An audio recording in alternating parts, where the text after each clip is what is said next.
This has been a vision for years. I am excited to be here to celebrate this great addition to the Clifton community. So today, as we celebrate the future and what this 20-acre field will soon become, we in D51 say thank you to the leaders of Mesa County for your vision of support for the Clifton community. The families in our community have expressed a craving for connection. Opportunities like the space that this will provide is exactly what we need. It's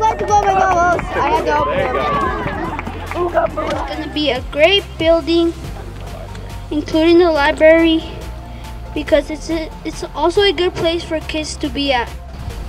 The Clifton Community Center is a testament to the way Grand Valley operates, through partnerships.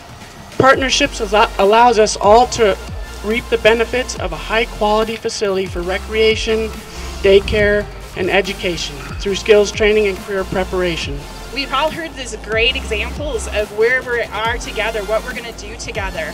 This campus is going to be a generational changer.